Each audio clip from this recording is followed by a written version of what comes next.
Now, this garden, some years I'm able to manage the whole thing, some years I'm not, and so I just carve out a section that I can manage and let the rest of it go wild. And I consider all of the wild growth kind of like investment in the soil seeds, the soil saving bank, because it's building up the soil.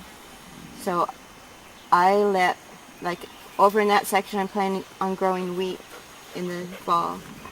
And to build that soil up, I'm just letting a whole lot of stuff just grow. And then I'll chop it down and let it be composted in place on the garden bed. So by fall, that soil should be pretty nice for planting wheat in. And of course, a lot of those plants are medicinal anyway. So where are those guys? They're getting down to business, aren't they? What? The burdock? This is Vervain, isn't it? I don't know.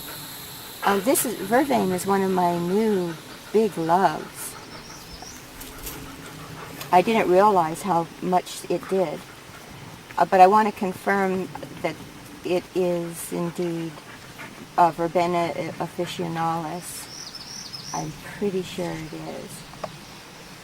This is Foti. It's a very famous Chinese longevity herb, and you use the root of it. The best roots are 50 years old, so that's why it has to be for longevity, because you have to have reason to live an extra 50 years when you're like my age. Unfortunately, the leaves, to my knowledge, can't be used for anything. It's turned out to do really well in this environment. I thought of it as a tropical plant that I was going to have to really take care of, but it just loves it out here. Now there's also wild potato, as you notice, growing in here. This whole area has got a bunch of different. The trumpet vines I'm trying to take out because that's just getting crazy. They do down in the valley, don't they? Yeah, and the deer love it. It attracts them into the garden, and they just love the trumpet vine seedling. Now the root on the Foti, is it like a runner, or does no? It makes a big root. It does run. It spreads as runners in the ground, but the root, it turns into a big root. And according to Steve Foster, though, you have to process it with cooking it in fermented black beans for about 30 hours to get the full. The garden. So probably any fermented product, you think? Well, I'm trying to. That's one thing I want to find out from Steve, how to do that. There might be subtleties in it. Yeah, that's a beautiful looking plant. Yeah. It's so velvety. Huh. And if you don't process it, all it's good for is constipation. And so. One of those little magic tricks to make it work. Yeah. Kent, I want to confirm, this is Vervain, right? The white Vervain officinalis? Yeah. Okay. Hey. And blue Vervain's a lot smaller and it doesn't have that hairy. And I had heard that blue Vervain was the Vervain of choice, but recently I've been learning from Peter Holmes that this one is just as good, but the reason they say blue Vervain is because the eclectic doctors, there was a period in Western medicine when the eclectic doctors got onto blue Vervain. And you know how things go in waves, fads where it's like, no, this is the one. And right. So, well, they're probably both better, things. For different things. That's right. Yeah. Now these are, I try to grow vegetables mixed in with herbs and stuff. So these are chocolate bell peppers. This is pennyroyal. And I thought it was all gone, but it just came back this year all by itself. Yeah, that's European pennyroyal. Mm-hmm. Yeah, because the American pennyroyal isn't even up yet. It wouldn't be in this kind of garden. It'd be out in the open. Yeah. In the desert. Well, actually, in my yard, because the chickens, I guess, I have a beds of it. Wherever there's livestock of any kind. Yeah. The chickens, the sheep. Dwayne had a bunch of it over there on his place, for his sheep. Yep. And so even in a place like Swain, which is like here, overall it's like a jungle. Mm-hmm. But there's, wherever you get livestock in a kind of a desert condition, dried out conditions, you end up with pennyroyal. Well, that's interesting. Yeah, and the only other place around here that's real common is in, dozer piles and fresh, worked ground or scarified ground. Well, this is hardier than I thought because I had it going for a while and it totally died out last year. There was none of it and I didn't do anything. It just came back. Why don't we go down this path because there's something down here that I have a question about. Okay, sure. I'll let you lead. Okay.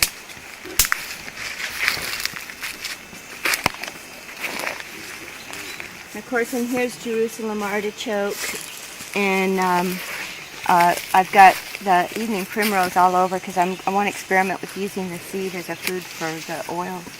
Yep. Okay, down here, now watch out for this is Lena learning how to be in the garden hole.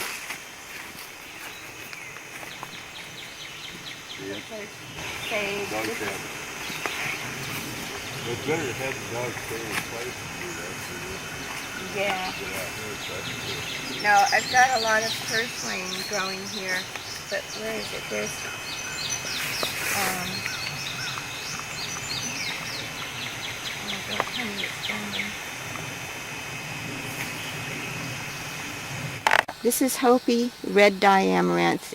Obviously it's a dye plant, and it's also a food. The seeds are edible. You can make a flour, cereal, whatever with that.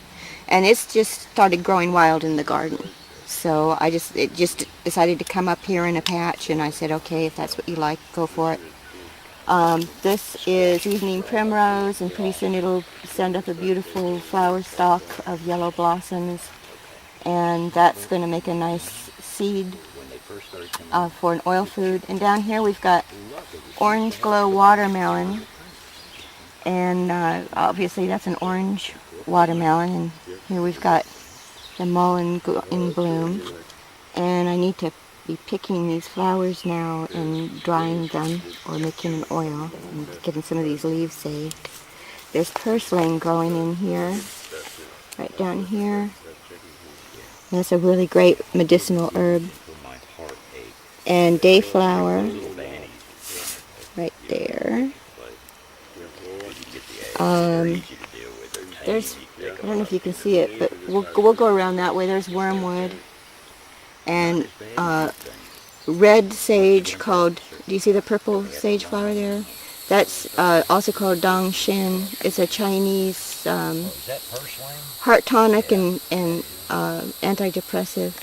And there's a plant that I'm going to ask you guys to figure out what it is, because I haven't been able to find anything on it.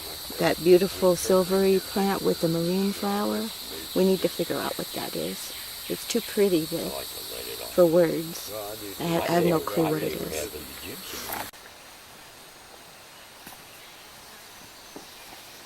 I'm so glad you guys came when this stuff was in flower. It makes it so much easier. All right, this is, I can't find this anywhere. What is that?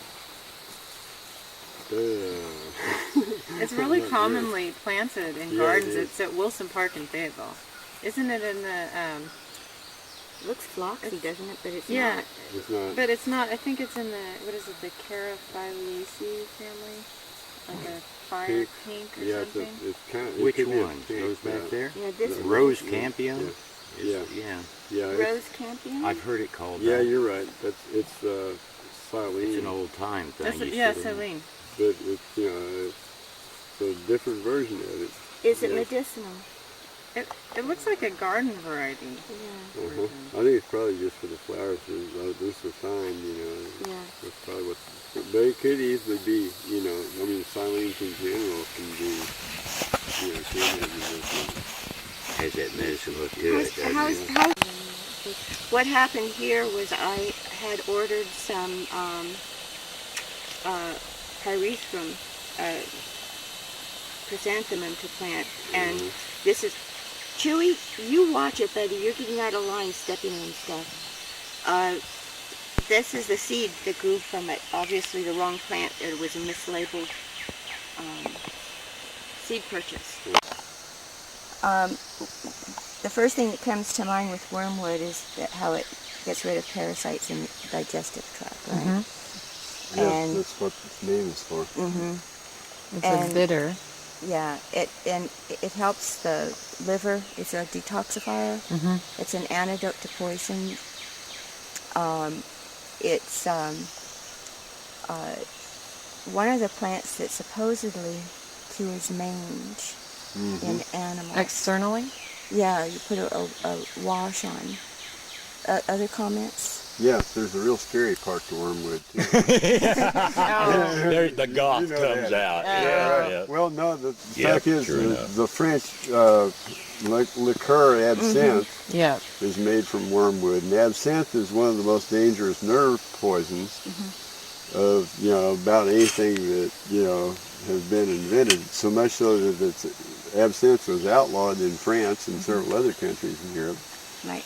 And it could lead you to cut off your ear and send it to Well, But someone. see, that's part of it. Was that But it? Was it absinthe? Well, that's part of what he would have done it in any case. The problem with the absinthe is that it causes an irreversible nerve damage once it gets started. And so you I forget the name of the disease, but you lapse into some kind of nervous disorder. Right. And the French had entire hospitals built for absinthe patients in the 17th. wow. It was like cancer back then. Yeah. And they'd have to have these, hospices basically built for Isn't that these something? people who were all dying. It shows how we tend to want to get too much of a good thing. Yeah. Because this is a Yep. medium. This is considered a medium strength herb And with, it's- with minimum chronic toxicity. That's so true. what that means is with medium As an herb. strength herbs is that you take it for 2 weeks in a certain dose. You don't exceed the dose, and then you stop for a while. Right. Well, those absinthe drinkers obviously were Wouldn't overdoing stop. it. Well, they wouldn't stop. That's the whole thing. And it's like addicting. concentrated in the absinthe too. Right. Exactly. And It's safe if you use it in the right doses, and so for up to 2 weeks you can use it as an infusion or a tea.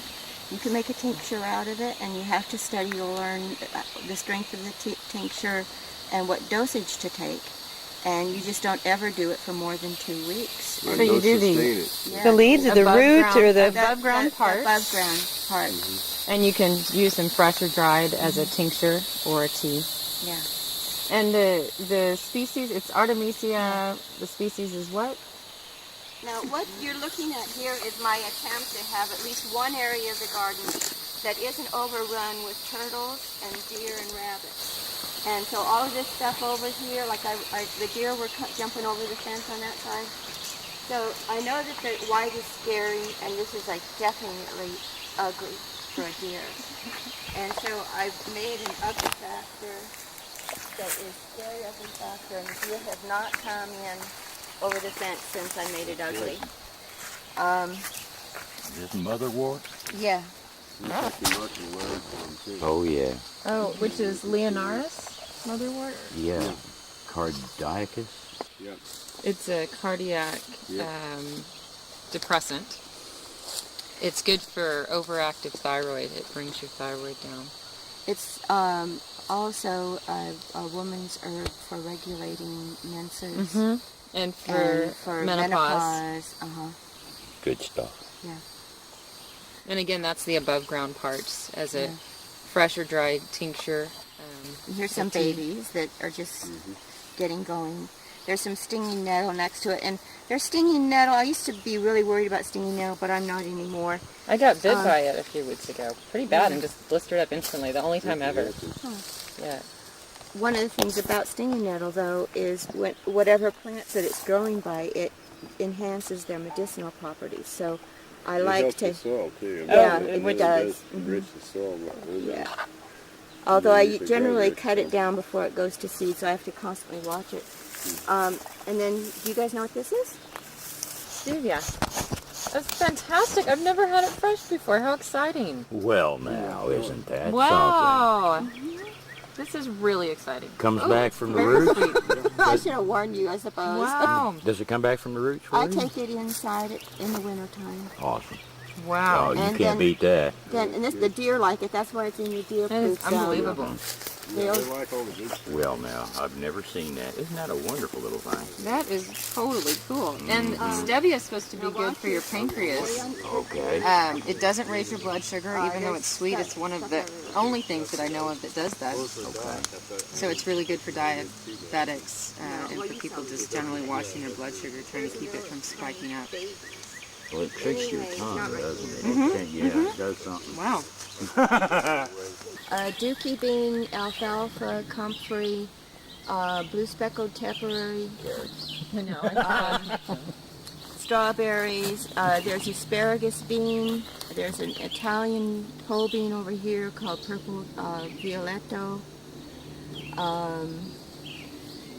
And so obviously that's rather action-packed in there at the moment. I need to get in and thin it out a little bit.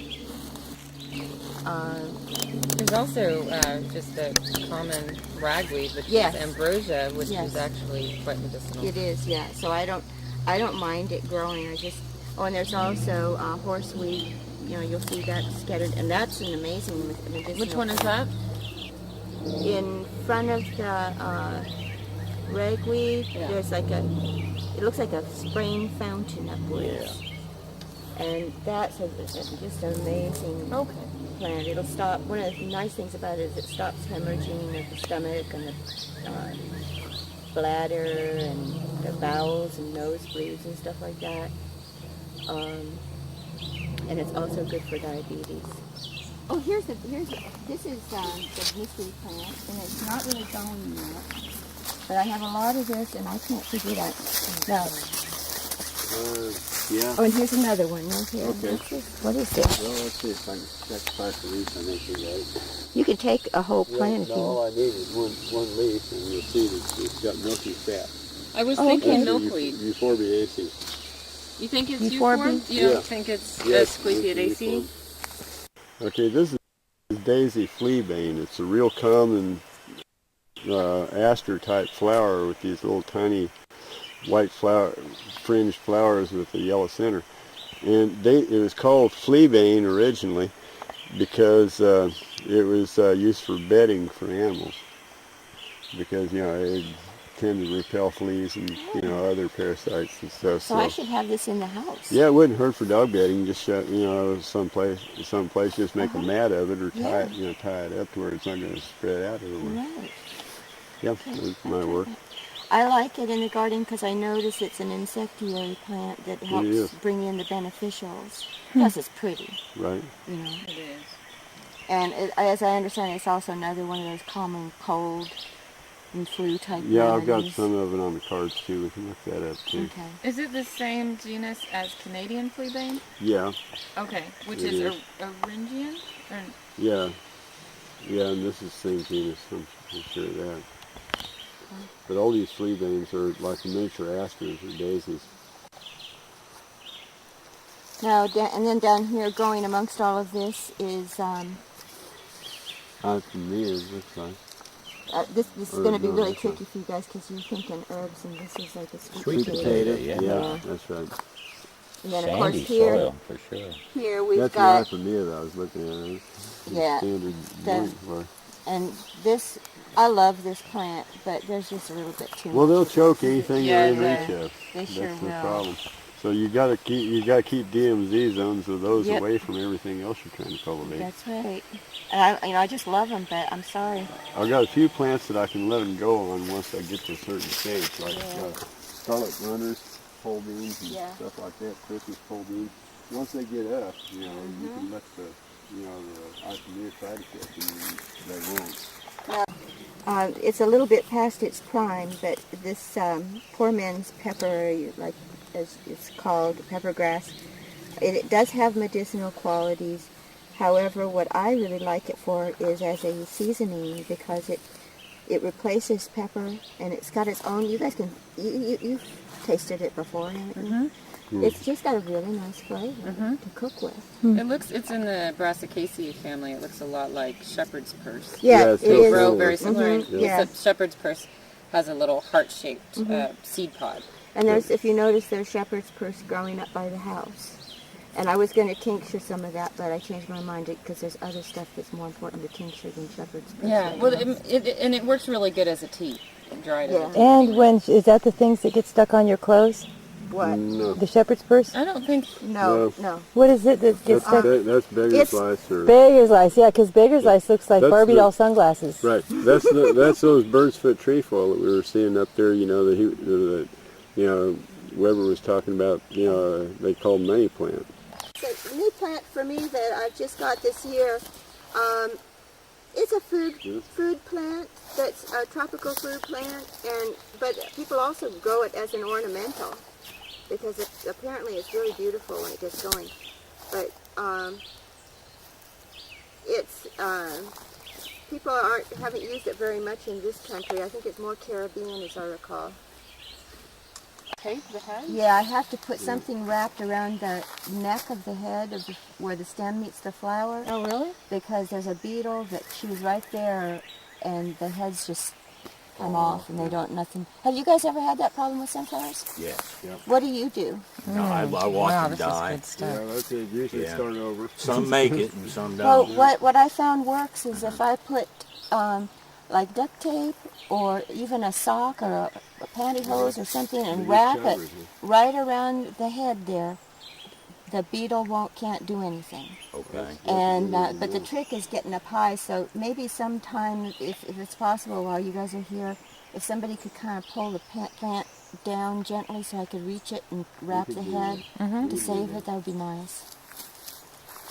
Now this is just all going to compost. This is one of the ways I build my beds up. Is I pick a few beds during the year where I just start piling the weeds and leaves and everything on, and I build it all up and let it compost down for next year. So I'm not even going to plant here, but it's just a cheap way to build up the soil without any Well, and kind also of, gives you more weed variety and stuff to Yeah. work with.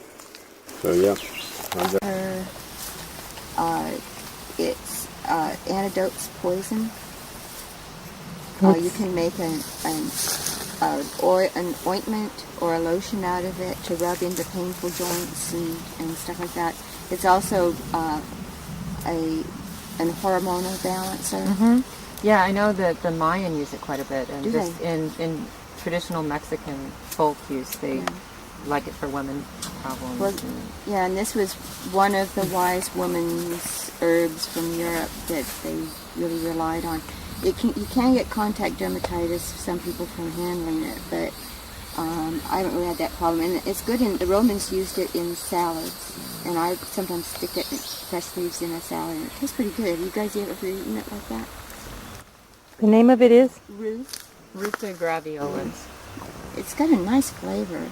Oh, it's interesting. Yeah, you can imagine it is good in salad. Do you want some in salad today? Perhaps a little.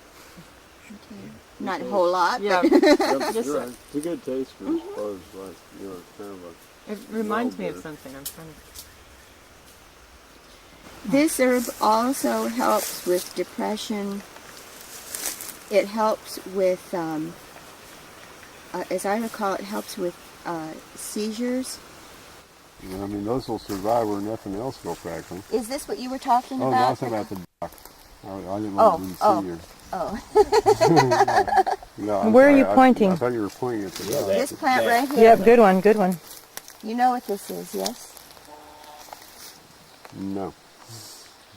Do you know what this one is, Steve? No, not for sure. Okay, It rings a bell, but I won't. this is, and I'll have to look up the scientific name for it, but they call it coffee plant. Oh, yeah. That's coffee okay. weed. It's it such a a rubiaceae? huge specimen. That's a yeah. huge one. That's coffee weed. Yeah, That's it. That's what you're that's talking threw me- about, right? Except Yeah. out in the wild, it's Yeah. you don't Is it see in the it. rubiaceae I've got some on family? my trail up on top of the nut Uh-huh. there, by my pond, but Yeah. it didn't nowhere near this big. That's exaggerated. That's Well, what. it is. this one is loved. Yeah, you know, just- evidently. Yeah. yeah. You guys need to give yours That's more good. attention Well, up it's in there. the 'cause bottom too. I'm on okay. top. Yeah. So you can Isn't see that something? they It used is. this bean to make coffee. That's right. And so what I'm The going to do. the other common name is horse gentian. Okay, all right. Oh, And is it? also, Yeah. it's also called feverwort. Yeah, and feverwort. That's another name. That's right. And I know the root of this was used medicinally, and I'd have to look it up. It is not only a coffee plant, but well, for feverwort, obviously we know it's for fever, Right. right?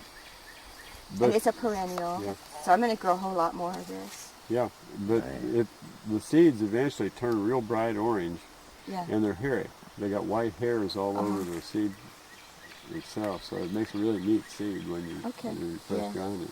What I'll do is I'm going to try to process some of this into coffee, and if it works, then one of the things the Roundtable can have is real coffee plant.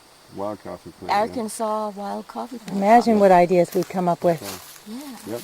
Brainstorms. Yeah. Well, that's a good one. I had a friend who sent me some Kentucky coffee tree beans that she ground down. Did you try it?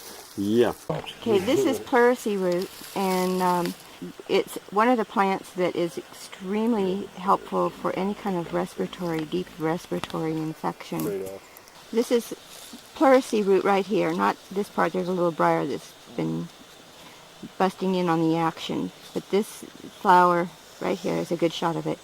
Pleurisy root is, you use the root part, and it's used to heal really difficult lung conditions like pleurisy. It brings down fever, clears toxins from the body. It also is called butterfly weed because it definitely attracts lots of butterflies.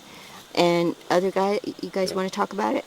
Well, no, you covered the basics on it for sure. And I've had pleurisy myself ever since I was in the 5th grade, and so I've used various things to try to deal with it. It works better than anything. What kind of conditions have you had actual experience with using it? Well, it will clear it up and fairly fast. Whereas, I mean, with pleurisy through time, usually you'll recover on your own, but the first few hours are pretty rough. Yeah. You know, when you wake up and get moving. So. Yeah. Now, I've read that some of the species in the Asclepias genus are slightly toxic, so it's better to boil the root. And this is a medium strength herb, which does mean it's one of those ones that you want to watch out what kind of size dose you're taking. Right. You only want to do it for up to like 2 weeks max, and then stop. So you don't just keep taking Well, it. with pleurisy, you only need it for 1 or 2 doses when you're in bad shape, and then usually you'll get over it. Do you know, shouldn't it be boiled or dried? Yeah, dry it or to kind of for the root. But on the other hand, the main thing about it is that it's got clear sap as opposed to all your other milkweeds have milky sap. Okay. So even though it is a milkweed, you can get a better picture of the whole plant. Yeah, and you can see the flowers close up have that typical milkweed shape. You know, it's like the little windmill. With the reflex with the petals. reflex sepals and the petals. Yeah. And right next to it's catnip. And this is another one of my real favorite plants here as an eliminating herb that it's good.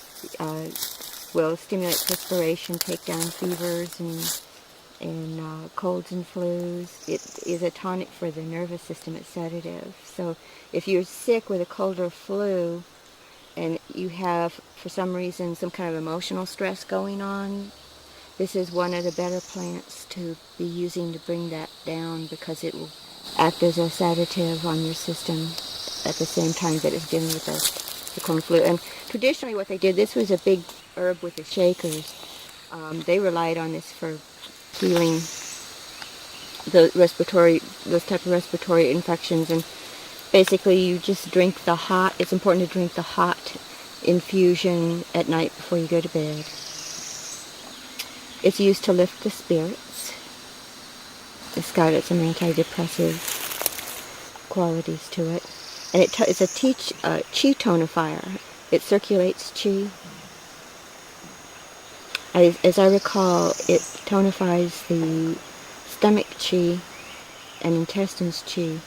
And it has a tropism for the brain and nervous system in particular. I've got a whole lot of information on this plant, and I have new appreciation for it. I used to think of it as lowly old, plain old common catnip, but now I'm going, man, that is it's really great stuff, and you can see by the way it affects the cats that something's going on. Oh yeah, and it's good for sleep, right? Yeah, it helps. It will relax you. You know, it's just very calming, and it nourishes the nerves, and that includes the brain. You got bees working it too right now. You got a bunch of little bitty stalls. Well, you know, are those little bees or wasps? Oh, this is Rosa rugosa, and you can use the rose petals medicinally, what this is really used for is the rose hips for its vitamin C content especially. The reason this is so popular is it's not that it has the most vitamin C of any rose hip, because the dog rose has more vitamin C than this does, but you can't, when you're using a rose hip for vitamin C, you have to take the seeds out, and it's really hard to do that. However, in this one, it's got a really large rose hip that's relatively easy to break open and get the seeds out of it, and that makes it very useful on a practical level.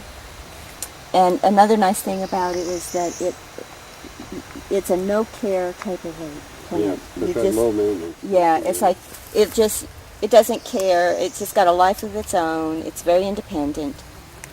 And most leaves of Rosa, any Rosa species, or really just many in the family in general, are very astringent. They make a good astringent tea for diarrhea or anything you may need it for. Okay, that's great to know. Yeah, it's got a lot of medicinal use like that. But the rose hips also have a lot of vitamin C, and you know, in parts of Europe, that's the main source of vitamin C, especially in winter. Now, you also, just while I'm thinking of it, the yellow dock root is a source of vitamin C. If you reminded me of that. Okay, and then the poke here. And more. Okay, the poke, the genus is Phytolacca, and the root is the part that is used medicinally. The leaves, of course, make food, which need to be boiled, I believe, 2-3 times. Well, it depends on the stage you get it at. Yeah. Usually, what I do with poke is I just cut the stems up and chop it up like okra. But just the young, you just eat the young, ones, that's like right. well, the shoot. You're young talking. leaves too, you know. Yeah. But yeah, I don't mess with it. Once it gets that red color, whenever it starts to turn purple, you know, then it's too far gone. And the thing you can do at that stage is just cut it back down to ground level, and it'll sprout back up, you know, and you with can new get the shoots. fresh sprouts. Right? Okay. And you can also bring a root in over winter into your house in a 5-gallon bucket if you want early spring greens before they're outdoors. And you can force it like Belgian endive in the house. You can put a pot over it, and then when you want it to start growing, you take the pot off and expose it to light, and you can have in your house some early spring greens that you can just keep going. So that's a nice thing to do if you have an extra poke roots that it's taken over. Just bring them in for winter food. Well, the roots in particular are used to move the lymph. They're very good for the lymph system. They're good for mumps or any condition that you may have in which you need to move the circulatory system or the lymph. There are some herbalists that say you have to age the root for 6 months before you use it. Well, it might be better, but you know, it depends on the circumstances. Yeah. Use fresh root if you're careful. Michael Moore suggests using fresh root, make it into a tincture right there, but just using a real small dose. And that, again, is something that you don't want to take for probably maybe 2 weeks on, 2 weeks off. Yep. And then also the berry on this thing is used for rheumatism, arthritis. There are different ways of using that. Some people say just eat 1 berry a day or make tea out of 1 berry a day. There's a lady over at the over in Stone County that made pokeberry jelly and jam out of it. You know, I've heard that they did that, and the way they did it was they just boiled the Jesus out of it. It's like you cook. They would boil the berry for hours and hours and change the water and boil it and boil it and boil it and boil it. That's it. And eventually you get something you can handle. Yeah, but what is that food? I don't think so. No, well, actually it was pretty good jelly, but I mean it was the jelly process. It was the sugar. Right, exactly what was in it. Yeah. So, you know, it wasn't hardly worth the effort, I didn't think. No. But, you know, it was still good the way she did it. This is tick trefoil, and the root was chewed for periodontal disease. This is fennel, which is an incredible medicinal plant. It's used for, can make an eye wash. It makes a wonderful eye wash with the seed. Put a few grains of sea salt in the infusion that you've made with the seed, and use it for tired eyes, vision problems, especially if there's spots in your vision. And it has a tropism for the digestive tract big time.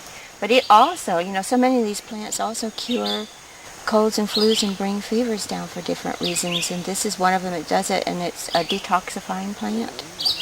it stimulates the liver and the urinary system.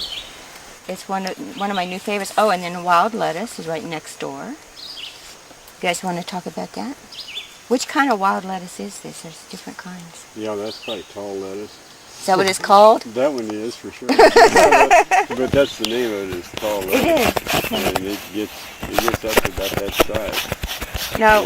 Out in the woods. It's a woods plant. Yeah. This one, I had a discovery about this one. I've used the milk sap on poison ivy, and it works great. Good. Even better than jewelweed. Wow, that's almost hard to Yeah. jewelweed works great. But Yeah. that's good to know that another one like that does, because that's also a pretty easy one to find Yeah. out here. And I also used that to treat a skin cancer that I had. I softened the skin cancer up with aloe poultice first for a couple weeks. And then I started putting the sap of this thing on, and man, it just went away. Just like that. You know, it makes a nice, hardens on to make a really nice permanent little pack on there. And it doesn't go anywhere. I would refresh it maybe once a day and just left it on. And it didn't cause any irritation or anything on me. Well, for poison ivy, that'd be a lot similar to calamine Yeah. or something. I think it maybe smothers it or does something, Yeah, it's the same soaks thing it as up. calamine would do. You know, it Yeah. kind of, makes a cakey Yeah. crust on there and absorbs Right. a lot of moisture and stuff. So. And one of the nice things about this was that, unlike calamine, you know how calamine gets on your clothes and does weird stuff? That's good. The way this hardens on, it's like it doesn't go anywhere. It doesn't. It stays on you. Yeah, it's like a Band-Aid, and it doesn't get on your clothes or anything like that. Yeah, well, it's better for that then, for sure. What is it? What is it what you were just talking about? The how the sap of this. The name of the plant? Oh, this is tall lettuce. Yeah.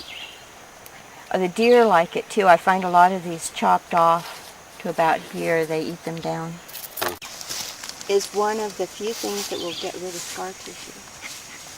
The essential oil in spearmint is the one thing that will get rid of scar tissue? Yeah, it's not essential oil in spearmint. You have to use essential oil of spearmint. You use the essential oil itself and rub it into scar tissue, and it will get rid of scar tissue. And the other thing that's different about spearmint from other mints is it's a true antipyretic, where the other ones lower fever through stimulating perspiration. This one is actually an antipyretic, where it has a refrigerant quality that if you've got a super high fever and it's dangerous and you have to get that fever down, the mint to think of really is the spearmint. And one of the things you can do with it, besides drinking it, is make a compress of strong spearmint tea and apply it to the calves and the back of the neck. Yep. Well, the different mints work to different degrees. I know Lake Lewis, when he was running a high fever one time, he used Ditney to get it down. So you can use a lot of different mints to kind of do versions on it. Right. I think spearmint's one of the best ones going. The biggest disadvantage to spearmint is it crosses so readily with apple mint and peppermint and all the others. Yeah, they're all in the same genus, and they'll cross out real quick, where you lose a lot of the unique part of the spearmint. I wonder what the distance is, because I'm trying to keep them apart in the garden. The further the better. I'll look. Okay. Yeah, when we get in. All right. So give me the name of the. LAPORTA or something like that. Okay. Resembles a nettle. Yeah. And then what about this? Is this some kind of... Oh, that's European agrimony. Are you talking about this one? And that's another favorite That's a good thing. one. That's one that I used for my liver when I crushed it, and it stopped the hemorrhaging. Yep. Good The one. seeds are, more stick bites. So, Yeah. they'll stick to the dogs. But Yeah. That's the only disadvantage with the roots, and the herbs are useful. Yeah, and additionally, this was and probably still is, a real popular just beverage drink in France because it has beautiful taste. Yep. But it's just a really nice, styptic, astringent plant, and so of course, it's good for. A lot of things. Yeah. So why don't you go ahead and pick some leaves for tea, and we'll. We'll be heading that way gradually. Yeah. Jen, do you have a knife on you? What? A knife? A knife? I just wanted to kind of, actually these come off pretty clean. Yeah. Well, here's a knife if you need it. Thyroid. She's picking stuff. We're going to make her a tea for her thyroid. So then she's going to go take a nap, and she's going to be... I'm going to be on. Well, they're saving as they keep pushing. Dakota, do you still have Gotu kola growing? Yeah, do you want some of that too? Yeah, that's really good for your thyroid. Okay. It's one of the few plants that actually boost your thyroid hormones. Okay, well, let's get some of that too then. Okay. This is quite a thing.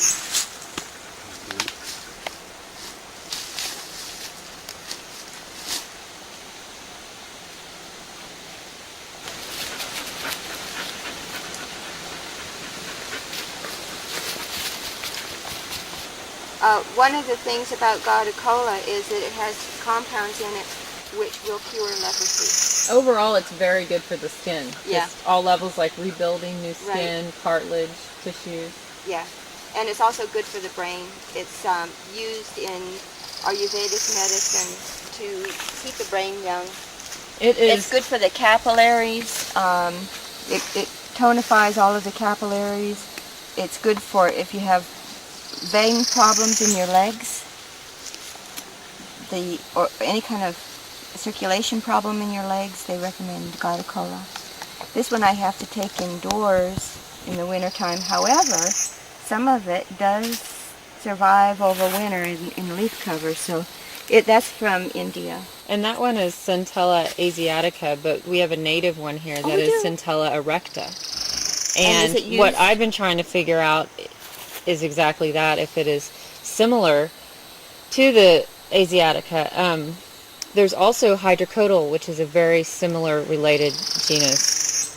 The synonym actually for that plant is hydrocodal asiatica. So Okay. Centella asiatica and hydrocodal asiatica are the same. We have about 5 to 10 different genera of or species of hydrocodal in Arkansas also, plus the native Centella erecta. So what I'm trying to figure out right now is how related they are to this Gotu kola. And Kent, do you have any idea about that? I have not been able to find it in the literature. Me neither, because I think people go one way or the other if they don't correlate them. Right. Usually. I've noticed some plants where I thought, oh, that looks like Gotu kola. So I guess that's... And it's in the same family as Fennel. It's in the Umbelliferae family, or the Apiaceae, it's also called. So I've read one document that related the two, and it was saying that Centella asiatica could be slightly toxic, and thus, due to the fact that Centella erecta may be related, assume that's toxic too. But I couldn't read anything in the positive as far as medicinal characteristics. You gotta go to hydrocola to get that. To get which? There's medicinal stuff. I think I might have some on it, but it's under. Oh, I see. In your file, it's under. Okay. Laura? Well, isn't what? This is also springy. I use the dogs any place where you got real thick fur. The window's dry. Now, are you finished? Well, I'm taking stills. Oh, okay.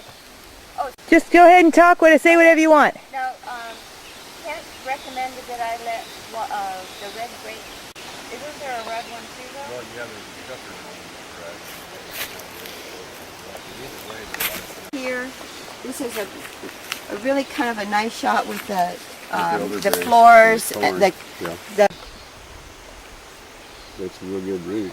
And That's of course, the the goba. dog in her hole. Yeah, that's Yes, it has an aura to it. That all you have to do is sit under an elder, and you should. Yeah. It has an energy field, and all you Dogs have to don't do too. is sit under the elder. Healing way, yeah. That sounds good. Yep. Maybe go get that The little sleeping mat. Okay. Yeah. I'll do And- that in some water. Yeah, Yep. yeah. Well, that's like, lilacs kind of do that. I don't know how to too. get out of here. This way. Except for